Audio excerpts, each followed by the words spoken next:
In this WrestleTalk news, an AEW talent apologizes to the locker room, more news on CM Punk, and Ollie's review of AEW Dynamite. Subscribe and enable notifications to always on for daily wrestling news videos. Support WrestleTalk! Following the numerous reports of backstage unrest in AEW towards the end of 2022, most glaringly Brawl Out and the Sammy Guevara and Andrade situation, news of backstage tension became an expected occurrence for Tony Khan's company. However, in 2023, the AEW waters have been far less troubled, it seems. Not only that, but it now seems that one of the company's more controversial talents are looking to turn over a new leaf. The talent in question is former AEW Women's Champion Thunder Rosa, who prior to her injury layoff 6 months ago was known to have some significant beef with a few of her fellow colleagues on the women's roster, most notably her often on-screen rival Britt Baker, as well as current AEW Women's Champ Jamie Hayter. The issues with Rosa seem to stem from her stiff working style, which was infamously called out on-screen by Baker when she brought out a sandbag in a backstage interview, something that was even referenced by Rosa via a sandbagging t-shirt. However, now that the dust has settled a bit and Rosa is reportedly closing in on a return to the ring, will these issues still remain? Well, according to Fightful Select, prior to last week's episode of Dynamite, a backstage meeting was called for the women's talent roster, in which Rosa, who was at the show in El Paso providing Spanish commentary, looked to repair the damage done prior to her injury. Fightful sources claim that Rosa addressed many of the things that seemed to cause a rift between herself and the locker room, including the sandbagging working style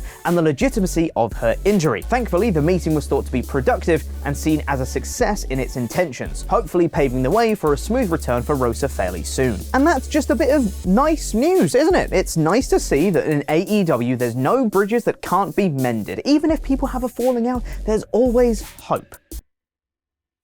So let's talk about CM Punk. This week has seen a sudden upturn in CM Punk AEW return rumors, with Punk reportedly being available for a return in a matter of months following his recovery from a triceps tear. As well as this, we've also seen Punk add fuel to the fire via social media, where he has cryptically posted about forgiveness. And perhaps similarly to Rosa, it's in fact forgiveness that Punk must seek if he wishes to return to the company. So maybe, just maybe, if Punk did that, he could pave a way back. However, with Punk and the Elite still no closer to mending fences, according to Dave Meltzer on Wrestling Observer Radio, this may not be likely. But that's not gonna stop AEW maybe teasing it, damn it! During last night's Dynamite, we saw an MJF promo that yet again turned a few heads, but thankfully shouldn't have anyone calling the police this time. During MJF's promo battle with Bryan Danielson, Max repeatedly referred to Danielson as the best in the world, something that, while probably true, is not a moniker that he's known for, instead being closely tied to CM Punk. And this did not go unnoticed by fans at home, who took to Twitter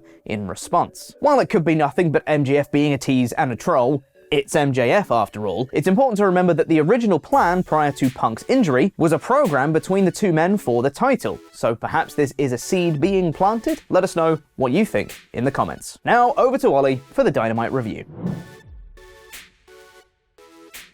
Thanks for your support on Patreon, WrestleTalk's personal ring announcer Rodrigo Benitez and Ronald Coleman, baby! You too can get your own shout out by going to patreon.com/WrestleTalk. It's Thursday, you know what that means! My review of AEW Dynamite.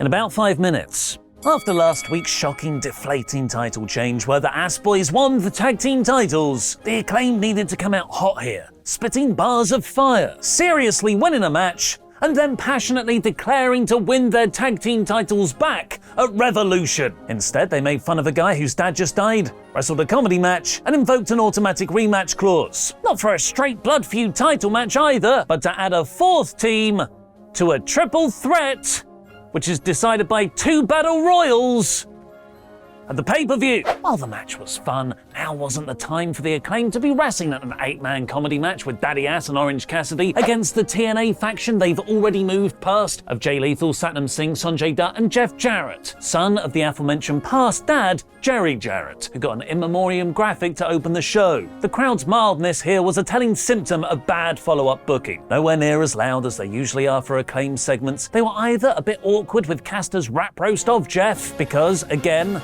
his dad had just died, or because the Guns' win last week has cooled this division off. Austin and Colton came out during the match, but it was hard to tell if it was genuine or go-away heat. Later on, it was announced the Guns would have their first title defense in AEW's annually confusing Battle Royale qualifier system. Revolution will have a three-way of the Guns versus the winner of a traditional tag team battle royal to take place next week versus the winner of the Casino Tag Team Battle Royal the week after that, which is slightly different because teams come out in like sort of batches of 5 or Oddly, rather than vow to fight through either of those battle royals like the vengeful babyfaces they should be, the Acclaim said they'd be invoking their automatic rematch clause for Revolution instead, now making it a 4-way. I think this is a very suboptimal follow-up to the Guns winning. Jon Moxley and Claudio Castagnoli had an intense tornado tag match against Rush and Preston Vance, which was really a match between Moxley and Vance over who could bleed the most. Rush and Claudio appeared to tease an ROH World Championship feud, while Mox choked Vance out with the chain for a great finish. When Wardlow first started telling his life story to Jim Ross, I was getting cheesy America's Got Talent build-up promo vibes. By the time he finished, I wanted to see him beat Samoa Joe to a bloody pulp! Wardlow eloquently explained the significance of his flowing locks. He vowed after his father died from cancer to grow his hair long, as his connection to his dad, who lost his own through chemotherapy. Joe knew that and cut off Wardlow's hair in an act of spite. This was a terrific promo, and one that suddenly elevates Joe versus Wardlow from "I like big guys being big" to a far more emotional blood feud. Mark Briscoe beat Josh Woods, complete with all of Mark's charisma and a beautiful corkscrew suplex off the ring apron outside. Woods is a really good wrestler. Penta and Ray Phoenix took out Sterling's boys. Mark won with his own finisher this time, their excellent Froggy Bow. Adam Cole is so incredibly likable as a babyface, but it's starting to feel like his return announcement was rushed. His interview with Renee made it sound like he won't wrestle at Revolution, making it 2 months since he did his comeback promo.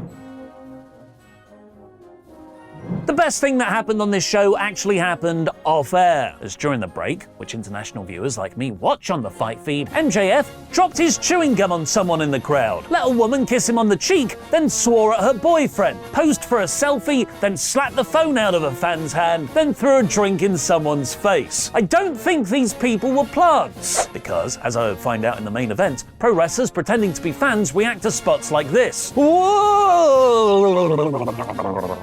MJF then got on the mic and said, "We're not on TV yet, you dumb S-words." He doesn't give an F-word about your buoy. And for anyone who has kids who's offended by his language, maybe if they weren't in Texas, they would have been aborted like they should have been. And you back in 3. The proof of MJF's excellence is in the decibel meter. He took a middling crowd compared to AEW's usual standards and whipped them into a hateful frenzy, which lasted a lot of the rest of the episode. The actual segment was based around MJF trying to buy Christopher Daniels to bury Bryan Danielson on air. Daniels refused and gave a fascinating insight into Max's motivation. MJF says he doesn't care about fan adulation for having the best matches, he only cares about being champion, but really, he craves that recognition and that acceptance. Daniels slapped Max, so MJF got him in the salt of the earth until Danielson made the save. Jungle Boy beat Brian Cage in a typically fun David vs. Goliath story, but it was all really a setup for Christian making his return from injury with mace. No, not that mace. He had a can of mace, like pepper spray. Christian took off his sling, revealed he's healed up, and drove Jack Perry's skull into the ramp with a kill switch. I can't wait for more really offensive Christian promos. In further confirmation that Tony Khan's booking philosophy has significantly changed, he's booked yet another rematch, this time just 10 days after the first encounter, with the Elite set to face AR Fox and Top Flight again on Rampage. What was far more interesting, though, was a brief flicker during this segment of the House of Black, setting up a mouth-watering trios feud, and finally, Kenny Omega versus Ginger Australian Kenny Omega. Hangman Page beat Kip Sabian with the Deadeye. That's not even his finisher. After Sabian, Butcher and the Blade had attacked him backstage earlier in the show, this was more a setup to Mox challenging Hangman to a Texas death match at Revolution afterwards in an awesome promo. Before then, though, Mox Or fight Evil Uno, who came out to remind everyone the Dark Order do still exist, albeit in significantly reduced numbers. I'm curious to see how this will play out, but I'm unfortunately over Hangman's association with the Dark Order. Ricky Starks keeps demanding another match with Chris Jericho, which nobody cares about. Hook has been suspended pending investigation after he hurt Stokely Hathaway's arm last week. Suspension, that's a bit extreme. It's not like anyone bit each other. And the main event saw Toni Storm, Ruby Soho and Britt Baker fight in a battle to decide Ruby's allegiance, which paid off, with no allegiance being decided. The match was decent, but I find Toni and Saraya a painfully one-dimensional heel unit. They pulled a fan over the barricade, which would have been far more effective if they just spray-painted the fan in her place, and Saraya also spray-painted Toni's butt before a hip attack, like she had done a toxic fart. There were no stakes for this, which made it even more unfulfilling when Ruby got the win and still didn't choose a side, despite the whole main event building to that payoff. What did you think of Dynamite? Let me know in the comments. This was an uncharacteristically weak episode in 2023. Sure, stuff happened with Christian's return, a great Wardlow promo, and a few Revolution matches being confirmed, but weirdly, it still felt like nothing progressed. It also lacked any killer matches, and the booking of the tag title follow-up was very subpar. This week's Dynamite is 60%. Huge announcement, SWAF Nation! WrestleTalk's Wrestle League is back and better than ever! Partly because now you can win prizes! Wrestle League is our wrestling predictions league, which was previously only open to our Patreons. But now it's available for everyone for free! So click the link below to join now. Seasons run between WWE's Big Four shows. And the new season starts with this weekend's Elimination Chamber and finishes with WrestleMania. So there's no better time to join. The person who finishes first with the most accumulated correct picks in each season wins $250 worth of Amazon vouchers. Second place gets $100 of vouchers, and third wins $50 of vouchers. Click on the sign up page in the link below and make sure to tick the Wrestle League updates box so you don't miss out on predicting any shows. Jam that jam. Now watch on for more details of CM Punk's reputation in AEW. In this WrestleTalk news, Cody Rhodes shoots on Brawl Out, fences haven't been mended ahead of a potential CM Punk AEW return, some interesting AEW heat and more.